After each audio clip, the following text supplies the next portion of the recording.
A rádio e a TV Justiça apresentam, a partir de agora, mais uma edição do Link CNJ, um programa do Conselho Nacional de Justiça que traz reportagens e conversas exclusivas com personalidades do mundo jurídico. E hoje falamos da campanha Se Renda à Infância, uma iniciativa do Conselho Nacional de Justiça em parceria com a Receita Federal. A campanha incentiva a destinação de parte do imposto de renda de pessoas físicas e jurídicas para os fundos dos direitos da criança e do adolescente. A campanha deste ano foi lançada na primeira sessão ordinária do CNJ, em março, pelo presidente do Conselho e também do STF, ministro Luiz Roberto Barroso. Essa campanha tem por objetivo incentivar os contribuintes a destinarem parte do imposto de renda ao Fundo de Infância e Adolescência para custeio de projetos sociais dedicados à promoção de direitos e cidadania da nossa juventude. Todo mundo saberá, na declaração de imposto de renda, a possibilidade de se destinar parte do imposto a ser pago à doação a fundos específicos de amparo à infância.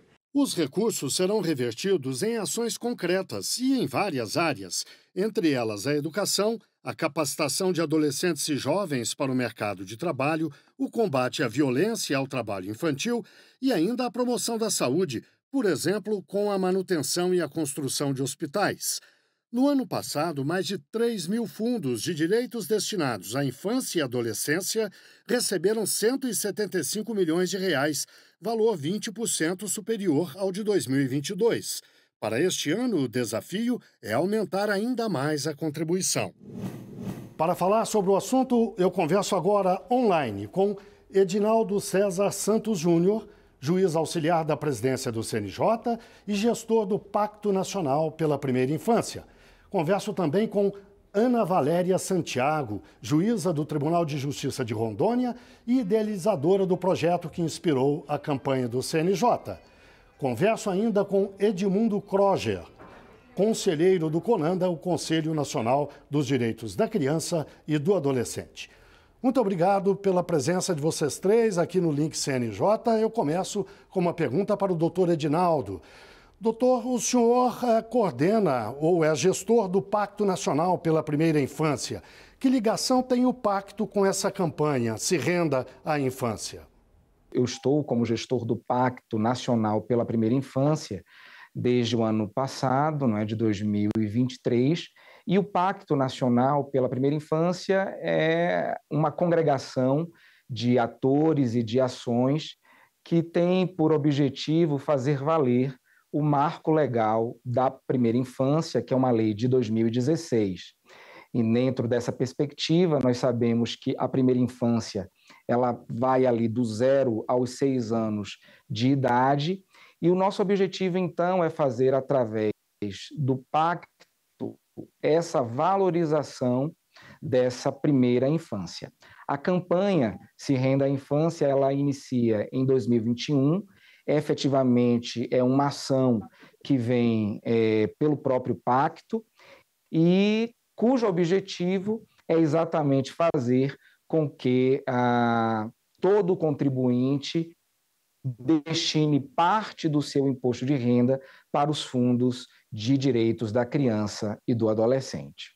Na introdução do programa, doutor Edinaldo, eu disse que a Receita Federal é parceira do CNJ nesse programa, nessa campanha, mas eu sei que há outros parceiros. Que parceiros são esses? Que papéis eles têm na campanha? Nós temos, pela primeira vez, parceiros muito importantes que, sem sombra de dúvidas, farão uma grande diferença na implementação da campanha Se Renda à Infância. Como foi dito, nós temos no primeiro momento ali a Receita Federal, mas temos outros 5 parceiros importantes. O CNMP, o Conselho Nacional do Ministério Público, nós temos o CONDEG, que é o Conselho Nacional de Defensoras Públicas e Defensores Públicos, nós temos o CONANDA, representado aqui pelo doutor Edmundo, que é o Conselho Nacional dos Direitos da Criança e do Adolescente, nós temos o Conselho Federal de Contabilidade e a Atricom, que é a Associação dos Membros dos Tribunais de Contas. Doutora Ana Valéria, o doutor Edinaldo lembrou que a campanha começou em 2021, mas ela não começou lá naquele ano do nada. Ela nasceu de uma experiência da qual a senhora faz parte, fez e faz parte. Eu gostaria que a senhora nos explicasse quais são as origens dessa campanha.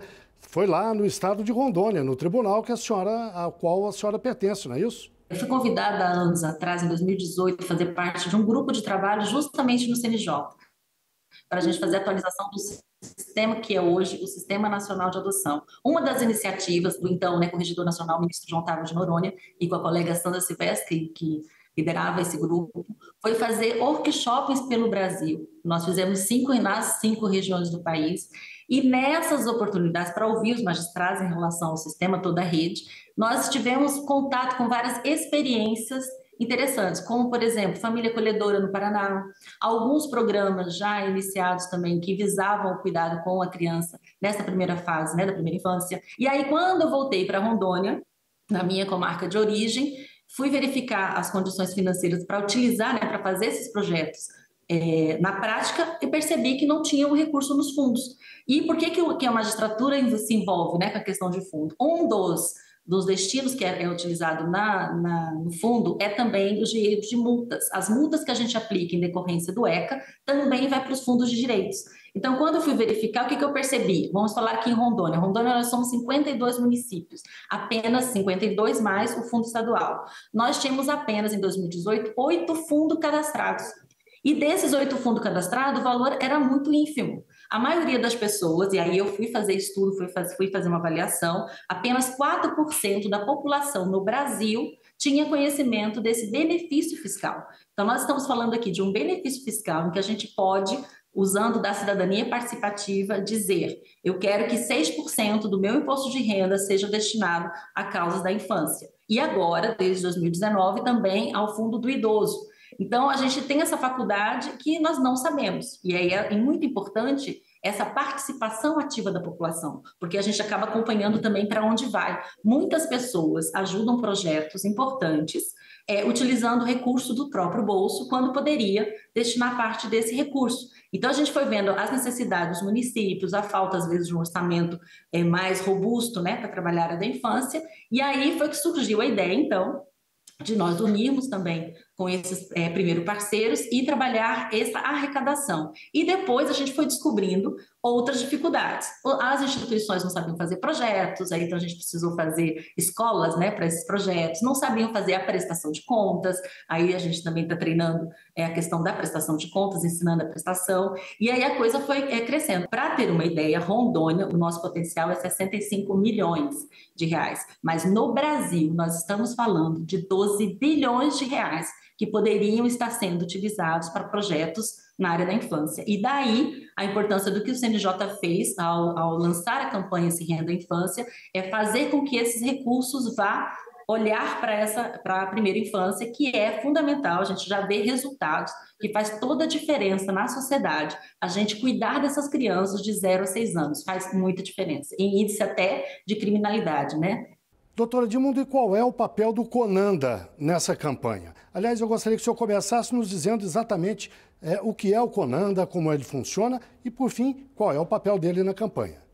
O CONANDA surge com a Constituição de 88, o Conselho Nacional dos Direitos da Criança, surge com aquele princípio da democracia participativa, quer dizer, no Brasil nós temos a possibilidade de não somente votar nos nossos representantes eleitos importantes, deputados estaduais, federais, senadores, prefeitos e vereadores, mas também participar diretamente das ações do Estado.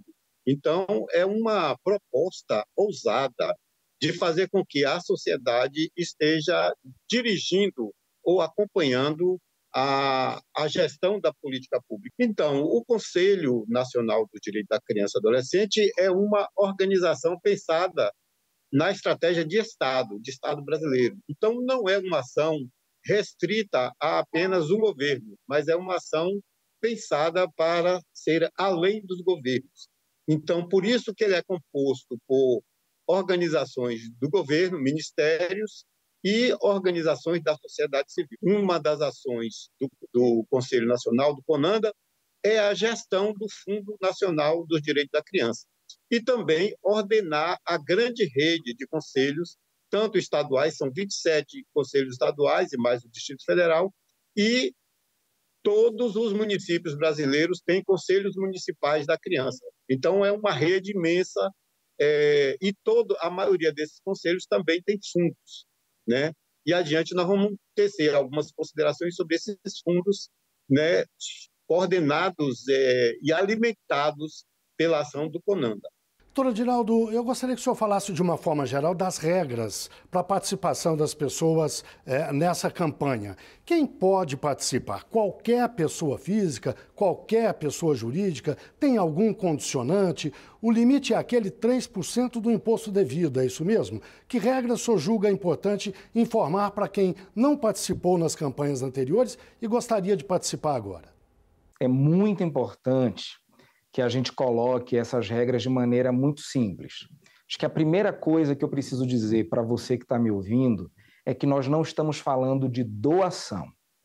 Você não está tirando, né, do seu bolso para entregar para o fundo, para os fundos nacional, distrital, estadual ou municipal.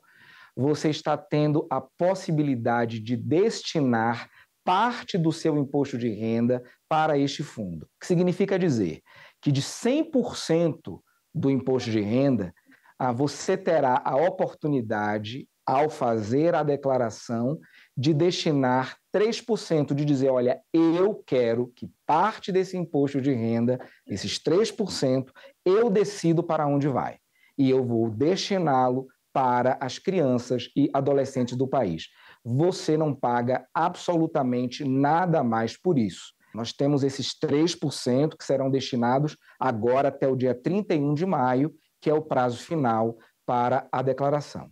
Mas durante todo o ano você tem a possibilidade, como foi dito pela doutora Ana Valéria, de destinar até 6% desse valor e você poderá fazê-lo diretamente a algum projeto e aí, evidentemente, que você sempre o fará em relação ao ano anterior. Nós, infelizmente, só estamos agora, até o ano de 2023, com 2% de destinação do nosso potencial. O que significa que em 2023 foram destinados 175 milhões de reais para os fundos dos direitos da criança e do adolescente, quando nós estamos falando apenas do fundo da infância, isso significaria que teríamos 5,29 bilhões de reais que seriam destinados. O que significa, Guilherme, dizer que nós teríamos o potencial de fazer muito mais em termos de direitos da criança e do adolescente no nosso país. Doutora Ana Valéria, existem regras pré-estabelecidas? O dinheiro deve ir, por exemplo, para a saúde, ou para a educação, ou para a formação profissional? Existem áreas prioritárias estabelecidas antes da destinação? Mas eu vou pedir que a senhora nos responda daqui a pouco, logo depois do intervalo. O Link CNJ, portanto, volta já já. Vamos fazer um breve intervalo.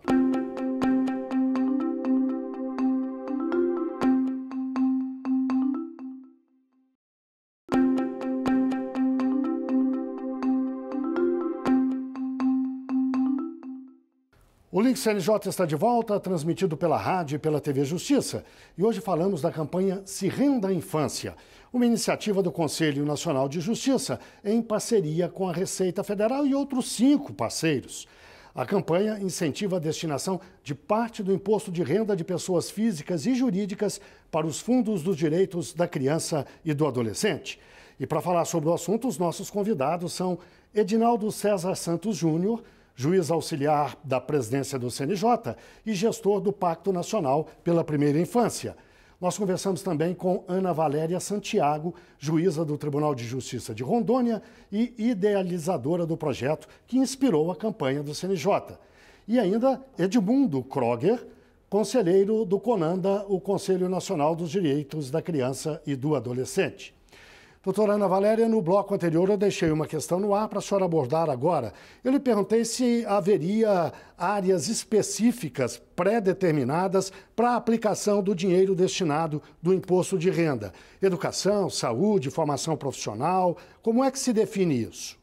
Guilherme, é por isso que é tão importante a atuação dos conselhos de direitos, porque o Conselho de Direito ele faz um monitoramento, um estudo prévio para saber aonde naquele município ele deve investir mais. Às vezes o município ele tem muito problema de adolescentes ou de crianças que estão em situação de rua, então ele vai tratar esse assunto específico. Às vezes crianças envolvidas com uso de entorpecente, então é por isso que é tão importante essa municipalização dessas necessidades, que isso seja feito previamente. Por isso que o CONANDA também ele trabalha e a gente também acaba apoiando essa conduta em relação à criação desses fundos. Para ter uma ideia também de números, dos 5.565 municípios, mais os 27 estados que a gente tem no país, daria o quê? Quantos fundos? 5.592 fundos. Apenas 3.261 estavam regulares o ano passado para estar na declaração de imposto de renda. Quando foi ser feito o repasse, perceberam erros nas contas, então apenas 2.882 fundos estão regulares hoje no país para receber esses recursos. Então, olha só como os municípios e estados estão deixando de receber um grande valor. E por isso que é tão importante na campanha as parcerias. Parcerias também para incentivar esse cadastramento que é feito através do CONANDA que manda a lista para a Receita Federal, então é feito através do próprio site, né, do governo federal, e por isso que é tão importante também essa gestão no final para a gente verificar a utilização desses recursos. Doutor Edmundo, a destinação, então, do dinheiro que sai lá do imposto de renda, lá na ponta, é definida pelo CONANDA, é isso mesmo? Pelos fundos que compõem o CONANDA, é isso?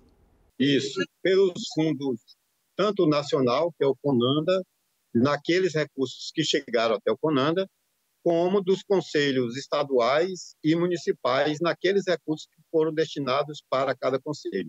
Quando o contribuinte preenche a declaração, ele tem uma aba que ele vai dizer qual é o conselho que ele quer destinar, se o conselho da sua cidade, do seu estado ou o federal, o nacional. Então, aquele conselho, recebido esse recurso, o conselho vai abrir um edital, e aí é importante a gente frisar essa questão, porque a aplicação do recurso é totalmente transparente. Qualquer instituição, qualquer ONG, qualquer órgão público, com documentação devidamente verificada, pode acessar esses recursos e aplicar naquela área que o edital estabelecer. É transparente e democrático, né? Porque gerido pelo fundo, né? Isso é que é importante. Não é o prefeito, não é o governador, não é o presidente da República quem vai definir a utilização desse recurso, e sim a própria sociedade, né? Naquele conceito de Estado. Então, é a própria sociedade dizendo aonde que ela quer alocar o recurso e para qual projeto. Doutor Edinaldo, e a fiscalização da aplicação do dinheiro? Uma vez que o dinheiro chegou ao fundo, a aplicação, como é que se dá a fiscalização? O CNJ, claro, promove a campanha, mas depois acompanha, evidentemente. E esses fundos, eles precisam... Eles têm um CNPJ diferenciado, o CNPJ do fundo e o CNPJ do conselho, e para a aplicação existe um plano de aplicação dos fundos.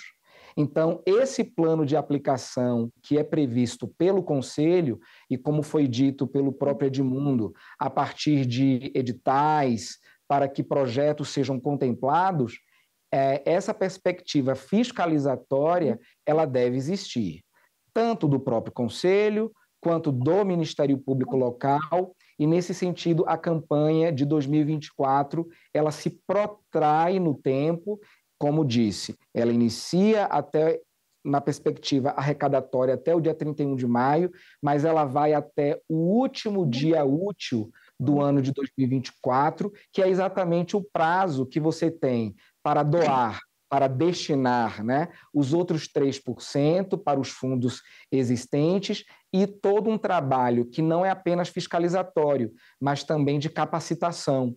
É importante que conselhos sejam devidamente capacitados a bem gerir o dinheiro do fundo e que nós todos, atores, juízes, defensores públicos, Ministério Público, tribunais de contas, enfim, todos nós, contadores envolvidos nesse processo, estejamos devidamente capacitados para que os grandes protagonistas de todo esse processo, que são as crianças e os adolescentes, recebam e tenham benefícios efetivos desse dinheiro que estará sendo destinado por todas e por todos nós.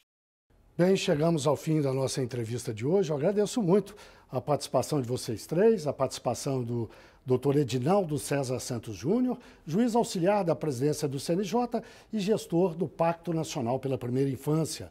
Agradeço também a doutora Ana Valéria Santiago, juíza do Tribunal de Justiça de Rondônia e idealizadora do projeto que inspirou a campanha do CNJ.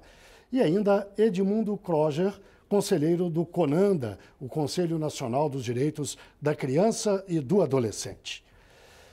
E agora o link CNJ dá notícias da Justiça. Vamos fazer um giro pelos tribunais e pelos estados do país. O CNJ promoveu a primeira reunião do Observatório do Meio Ambiente e das Mudanças Climáticas do Poder Judiciário em 2024. O objetivo é promover a articulação do Judiciário com instituições nacionais e internacionais para o enfrentamento às violações do meio ambiente e para municiar a Justiça na formulação de políticas públicas para o setor.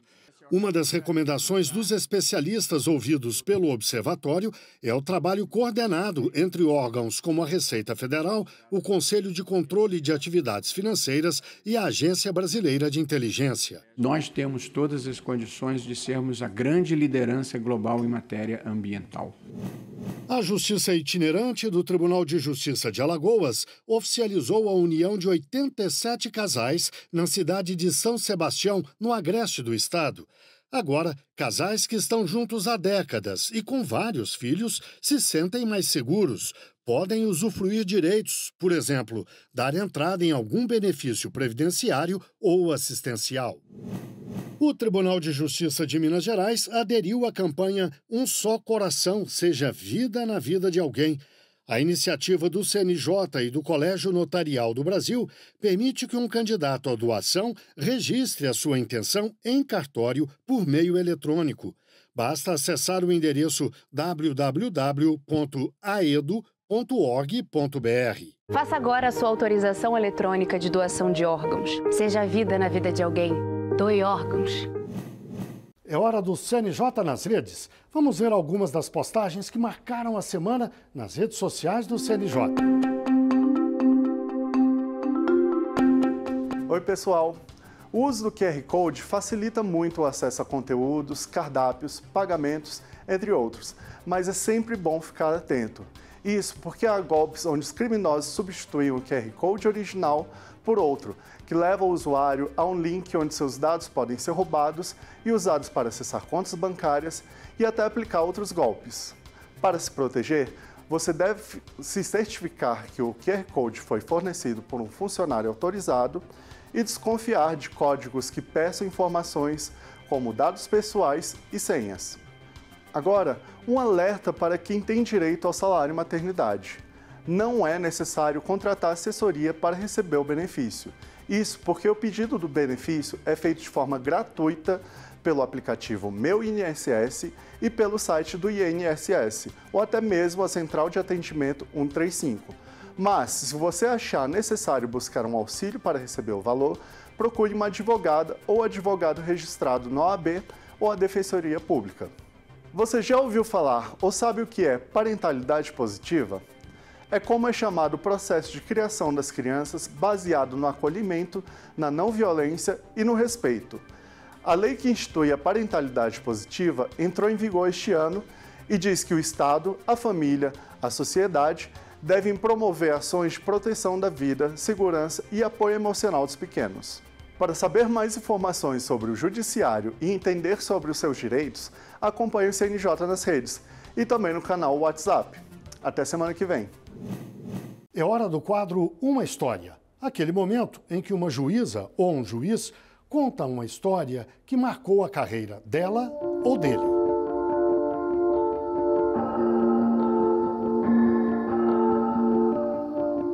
Olá, eu sou Rafael Cro, juiz de Direito, auxiliar da Corregedoria do Estado do Amazonas, e tive a honra de participar de uma audiência bastante interessante.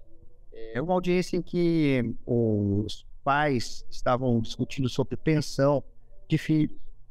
Entretanto, durante a audiência, percebi que ali havia um amor entre ambos, que tinha algo mal resolvido. Foi quando eu suspendi a audiência e, por curiosidade, o casal que estava sem diálogo há bastante tempo, começou a dialogar e começaram a retomar as questões do passado. Eram namorados desde adolescentes, desde 14 anos de idade, eram professores, tinham sido únicos na sua vida e passaram então a reconciliar. E, para minha grata surpresa, o senhor Helder, que estava na audiência, estava com a aliança, carregando ela em sua carteira, dentro de sua mochila. E naquele momento, o Helder, bastante emocionado, disse que aquela senhora era a mulher da vida dele, e que ele não sabia viver uma outra vida sem ela, não tinha qualquer parâmetro de uma outra vida sem ela. E ela também respondeu ali que o amava muito e que não sabia um momento, que não tinha parado para conversar mais sobre o relacionamento. Então, aquelas dificuldades foram enfrentadas. Curiosamente, o casal já estava divorciado, então ele pediu ela em casamento durante a audiência e nós celebramos puramente este casamento desse casal. E eles puderam, como conto de fadas, viver felizes para sempre. Tem notícias que estão juntos até hoje e muito felizes. Fazer parte dessa história, para mim, foi muito gratificante, porque que as famílias, muitas vezes, por conta de pouco de diálogo, um ambiente próprio para que eles possam ter esse diálogo, acabam finalizando algo que poderia ser tão bom, né? Afinal de contas, é importante que os casais sempre possam conversar e ter essa criação de uma audiência onde possam deixar os seus rancores de lado e, eventualmente, retomar aquilo que é o mais bonito da nossa sociedade, que é a família. Bem, chegamos ao fim de mais um Link CNJ. Muito obrigado a você que esteve com a gente até agora e até o próximo programa.